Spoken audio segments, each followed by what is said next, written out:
So let's turn back to page 29 of our workbook, and we want to now look at graphing functions using a vertical or horizontal stretch slash shrink. So let's go back to our W function, and in case you don't remember what our W function looks like, let me pop it in back over here.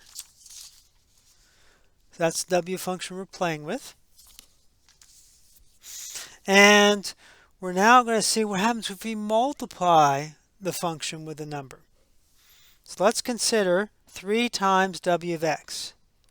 So way to think of this is that, remember, g of x is my y value. I'm taking all my y values and multiplying by 3. So that 2 becomes a 6, negative 2 becomes a negative 6, 0 stays 0, negative 2 times 3 is negative 6, and 2 times 3 is 6. And so if we plot this point, what basically has happened, someone has stretched this out by a factor of 3. They just kind of pulled it to make it 3 times larger. So we want to notice that all the y values were stretched by a factor of 3 compared to the original graph of w. Now if we look at h of x equals 1/2 times w of x, now we're multiplying all the y coordinates by half, so we're dividing by 2. So that 2 becomes a 1, that negative 2 becomes negative 1, so on and so forth. So notice this actually got flattened out when we graph this. So we want to notice all the y values here were shrunk by a factor 1/2 compared to the original w function. So this leads to our vertical stretch and shrink. If the absolute value of a is greater than 1, the graph of a times f of x is the graph of f of x stretched vertically by a factor of a. If the absolute value of a is less than 1, then the graph of y equals a times f of x, the graph of x shrunk vertically by a factor of a. So that would be our vertical stretch and shrink. Now, we saw with horizontal shifts, they work backwards from what you think. The same thing is going to be for horizontal stretch and shrink. It's going to work the opposite way you think. And here's why. So we want to consider g of x equals w of 3x. And so I have to get my x value, this thing up to the x values of my original w function. So I have to set the 3x equal to 0, to 2, to 3, to 4, and 6. And I then have to solve for x by dividing by 3. Well, if I take divided by 3, that gives me 2/3. 3 divided by 3 is 1. 4 divided by 3 is 4/3. 6 divided by 3 is 2. So even though I'm multiplying by 3, this actually is compressed or shrunk it to a factor of 1/3. So we want to notice all the x values were compressed or shrunk to 1/3, the reciprocal 3 of the original value. Now you can kind of guess what's going to happen here. If I multiply by 1/2 and it does the opposite of what we think, all my x values are going to be doubled. And sure enough, that's what happens, because I have to set this 1/2 x each of these x values. To solve it, I have to multiply both sides by 2, and that's going to stretch my x values out. So we all notice the x values were stretched by a factor 2. Again, the reciprocal of 1/2 compared to the original value. So this then is our next property. Horizontal stretch shrink. If the absolute value of b is greater than 1, the graph of y equals f of b times x is the graph of x shrunk horizontally by a factor of 1 over b. And if the absolute value of b is less than 1, then the graph of y equals f of b of x is the graph of x stretched horizontally by a factor of 1 over b. So now we're going to turn back to our workbook to page 38 and do problems 7 and 8.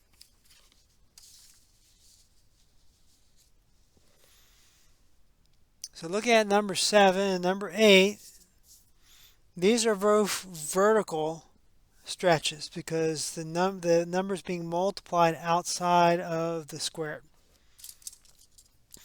So we're going to do the same thing. We're going to describe the transformation.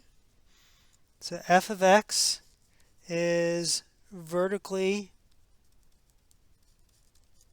shrunk by a factor of 1/4. So again, if I think about my parent function, which kind of look like that and like that, my parabola. So it's kind of going back to my parabola.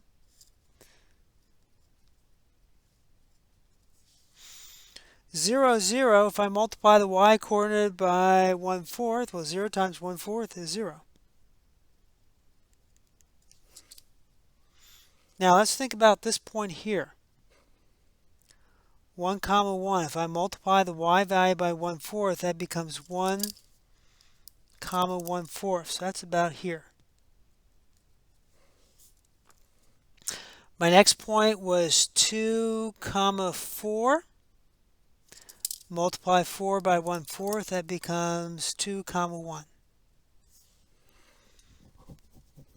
And by symmetry, I'm going to get kind of the same behavior over here.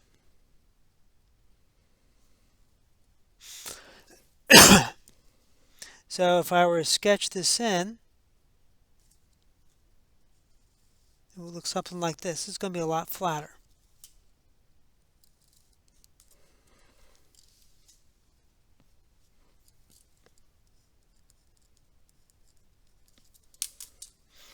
Now, let's look at number 8. Well, on the flip side, we're now multiplying all my y coordinates by 4. So f of x is, and f of, I should say q of x, my bad, is vertically stretched by a factor of 4. 0, 0 is still going to be where it's at, but 1 comma 1, if I multiply the y coordinate by 4, that's up here.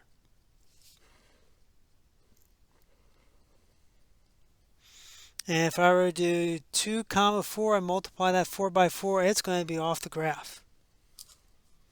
Likewise, negative 1 comma 1 multiplied by 4 would be negative 1 comma 4.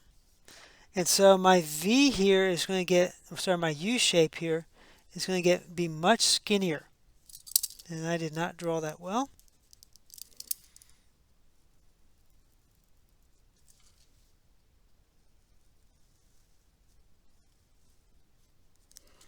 So it's going to look something like that. So that would be our stretching and shrinking.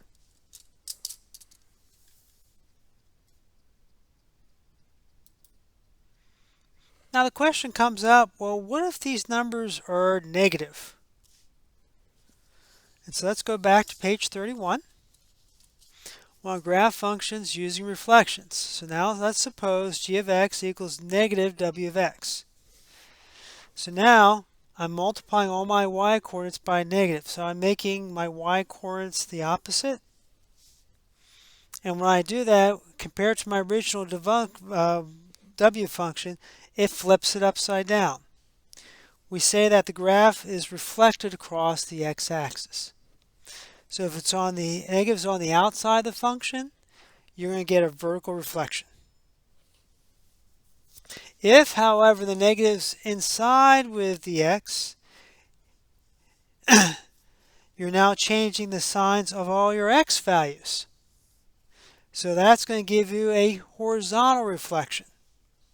So our graph will reflect across the y-axis. So if you go to top of page 32, the graph of y equals negative f of x. The graph of f of x reflects across the x-axis. Again, think about vertically. You might want to go ahead and add the word vertically. Just to kind of remind you, I'm flipping it vertically. The graph of y equals f of negative x. The graph of x reflects across the y-axis. Again, think of that as being a horizontal. Think of that horizontally. You might want to go ahead and write that in on your notes. Just to kind of remind yourself, flipping it horizontally. So let's go back to our workbook to page 38. And they got little summaries here, what we just talked about. So here we got the graph of f of x is given below. And we want to graph y equals negative f of x. So here,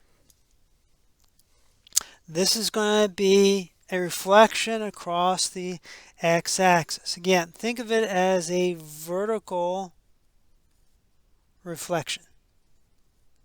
I'm flipping it upside down. I'm changing the signs of all my y coordinates.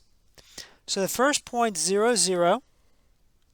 So that point stays put. This next one is 1, 1. Well, that becomes 1, negative 1. Next one is 3, 3. That becomes 3, negative 3. And my last point here is 4, 1. That comes 4, negative 1. And I'm just going to connect the dots. And there's my graph. Now for number 10, the negative is on the inside, so this is going to be reflected across the y-axis. Again, think of this as a horizontal reflection.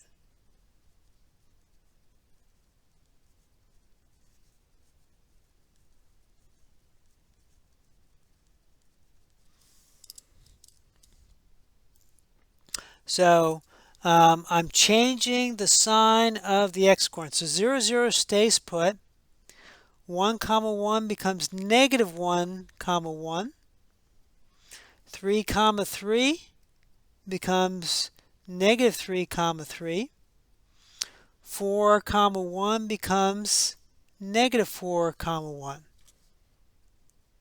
And then we just go ahead and connect the dots.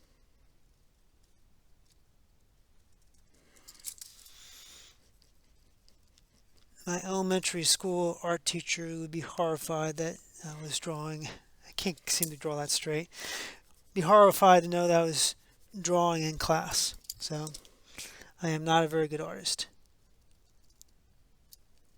All right, so pretend that's a straight line. So that gives us our reflections.